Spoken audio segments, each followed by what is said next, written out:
Boy, S.Davis, man, the Canadian King of R&B, baby. You know what it is. Music Boulevard, Canada. Holla.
Really started taking it seriously when I hit high school, like in about grade 11. So when I was 16, that's when I really started taking it seriously.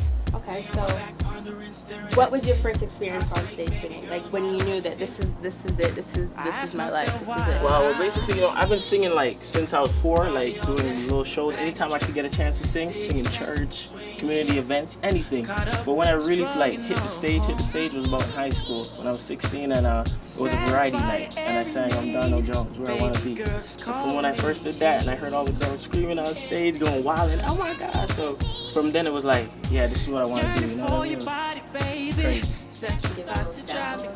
Sure, I could give you a little piece of the single. Actually, I do. Girl, this ain't infatuation. Could it be my imagination? Nah, couldn't be, 'cause I need you, baby. Girl, I want you. I gotta have you. You got my soul screaming. Yeah, you know what it is. My sexual hunger aches for you. Love is like a Rubik's Cube. I gotta use the right moves. Spellbound by your personality. Baby, when you pass my way, you got my heart saying, you know what it is. Okay, alright.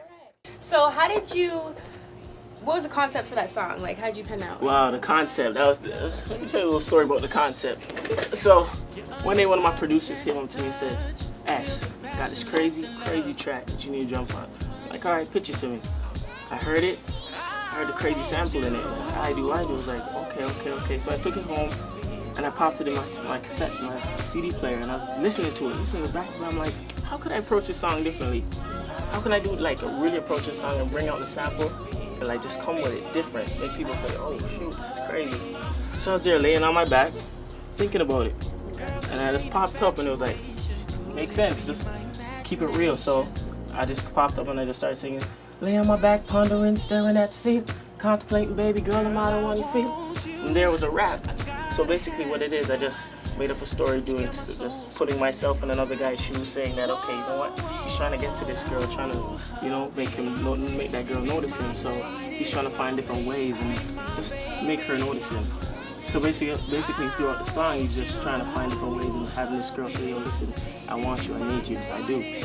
I was doing some digging and I found out that it was on Flow's 93 top 93 songs of 2007. You were number 57, which was higher than Chris Brown's "I'm Poppin'" and Beyonce's "Irreplaceable." So how does that mean anything to you that you were higher in 2007? That's flattering, actually. That's nice. That feels good to know that, okay, yeah, it was recognized. You know, people really like the song, and that's what it's all about. Like, I'm just trying to show people that, seeing that I'm coming from Toronto, it's like they think that people would really probably sometimes think that, okay, it's coming from Toronto, so it's just gonna be another song, and this is gonna play out for 2 weeks, and then it's gonna be gone. But like, it's a real blessing to see that, okay, people really took to the song, liked it, can relate to it. So honestly, with me being 57, yeah. That's a good look. Yeah. I really like that. That's good. It's pretty good, actually. I beat out Chris Brown and Beyonce. Yeah. It's a blessing. Yeah. Okay, so along with that, you did a tour in BC. Right. Tell us about your experience there. Wow, that was a wonderful tour. Honestly, like, that was an amazing experience. You know what I mean? Just to go out there, like, go to a different place. That was my first time in BC too. Yeah. So me going out there and just doing the shows and going to different clubs, you know what I mean? It was real nice because they show mad love out there, you know. It's not like I'm a regular out there, you know. I'm coming out there for the first time and they just showed me mad love, you know. They enjoyed my time. I enjoyed the time I spent out there, and it was just a good experience, you know what I mean? Met a lot of people, made a lot of connections. It was real good.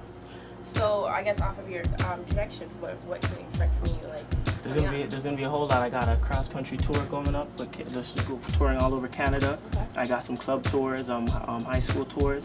So it's just about just pushing, you know, on the grind, just working hard. You know what I mean? Okay. So you're doing a cross Canada tour, I guess. So when do you do Toronto? Like, do you know your dates yet? Well, basically right now it's like it's in the works, but at the same time, like, Canada's in there, Toronto's in there. You know what I mean? We're gonna get around there. So right now, basically have a single out from you. Right. When can we expect an album? When is the S.Davis album coming? Well, right now as we speak, that's what I'm working on right now. I'm in the studio finishing up the album. You know, the album should be ready around late May, early June. So that's what we're really going for. At the same time, second single's about to drop pretty soon. Okay. So you guys listen out for that. Journey. You know, you guys gotta request it on all the major radio stations, especially Flow 93.5. You know what it is. Okay. So on your new album, is there anyone you're particularly working with, producer-wise? Well, yeah, I'm working with a lot of amazing producers. I'm working with some dudes named Wave Lab Productions, Naughty Beats, Ground Up Entertainment. I got SPG, and there's just a whole bunch of people that I'm working with. You know what I mean? Any collaborations? Collaborations? I got some collaborations. You know, it's in the works. Surprises. Surprises? Can't really leak anything. You know, Canadian, surprises. international. Hey, we could have a little bit of both. A little bit of both. Surprise. Okay.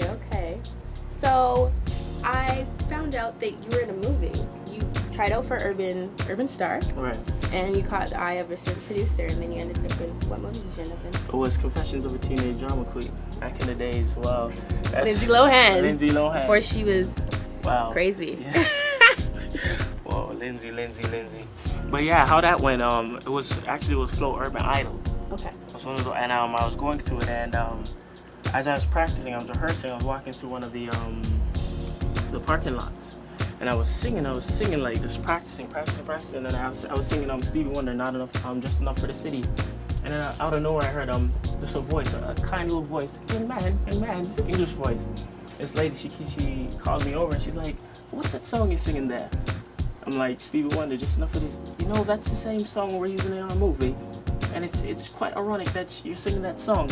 So then after, it was a rap, because she's like, "Yo, this is amazing." She called all her producer friends, all the other guys, executives over the phone, had me singing it. And 2 weeks later, I was in there just doing it. So did you ironically know that? Did you know it was in the movie, or you just? No, I didn't. It was just grace of God. Yeah. It's fate. Okay, cool. So are you gonna dabble in any acting?